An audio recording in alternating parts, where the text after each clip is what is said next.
Bonjour, nous vous proposons une vidéo consacrée à l'apprentissage des prérequis à l'écriture. Avant d'apprendre à écrire, l'enfant doit pouvoir s'installer à table, tenir son stylo correctement et maîtriser des gestes graphiques. Ces éléments graphiques serviront de base aux lettres attachées. Nous vous proposons 3 étapes dans le travail des prérequis. D'abord, un temps d'échauffement des doigts et des mains, ensuite un temps d'installation à table et enfin des exercices de graphisme. Avant un temps de dessin ou de graphisme, vous pouvez proposer à votre enfant de faire de la gym des doigts. L'idée est que les doigts aient de la souplesse et puissent se mettre en mouvement sur le feutre. Vous pouvez proposer à l'enfant de se frotter les mains l'une contre l'autre pour les réchauffer, puis ouvrir et fermer la main, d'abord l'une, puis l'autre, puis les deux en même temps. D'autres mouvements peuvent être effectués. Pour rester ludique, vous pouvez imaginer par exemple de proposer à l'enfant de marcher, reculer et courir avec ses doigts sur la table comme une araignée.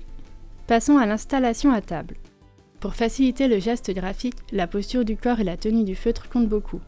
Veillez à ce que votre enfant soit bien installé en prenant le temps de faire des aménagements. Les appuis sont importants. Il est souhaitable que l'enfant ait le buste proche de la table et les 2 avant-bras posés, ainsi que les 2 pieds en appui sur le sol ou sur un support. Si vous n'avez pas de petite table à la taille d'enfant, vous pouvez par exemple installer un marchepied ou une caisse sous la table pour qu'il y pose ses pieds. Et installer un coussin ou quelques gros livres sur l'assise de la chaise peuvent aussi améliorer la posture de l'enfant sur une chaise d'adulte. Pour les enfants d'âge maternel, il est également intéressant de proposer de travailler debout sur une feuille fixée verticalement ou allongée sur une feuille posée au sol. Cela renforcera le tonus de l'axe, c'est-à-dire la musculature du buste, et permettra ensuite un meilleur contrôle musculaire.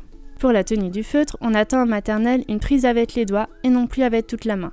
Des exercices peuvent être proposés pour inciter l'enfant à adopter cette prise. Par exemple, enlever le bouchon du feutre en utilisant une seule main ou encore monter et descendre le long du feutre avec les doigts. Vous pouvez en première intention proposer à votre enfant de dessiner avec son index des formes ou des lignes sur un fond de sable fin sur un plateau. Un fond coloré donnera plus de contraste. Laisser l'enfant utiliser la peinture avec ses doigts sera bénéfique également avant de passer au pinceau. Travailler le graphisme ne se fait pas uniquement avec un feutre ou un crayon sur une feuille, variez le matériel. N'hésitez pas à diversifier les supports et les outils. Vous pouvez utiliser du papier, mais aussi un tableau blanc ou noir, une ardoise, des feutres, des crayons de couleur ou des craies grasses. Chaque type de matériel offrira à votre enfant un ressenti différent et complémentaire aux autres. Pour apprendre à tracer des lettres en écriture cursive, votre enfant doit d'abord pouvoir faire des traits horizontaux, verticaux et obliques, faire des boucles ascendantes et descendantes et les alterner, dessiner des formes simples, un rond, des croix droites et obliques, un carré, un triangle. Faire des ponts ronds, comme pour faire des nuages, puis des ponts carrés, comme pour dessiner des créneaux de château. Vous pouvez guider la main de votre enfant pour lui faire ressentir le geste, puis lui proposer d'essayer seul.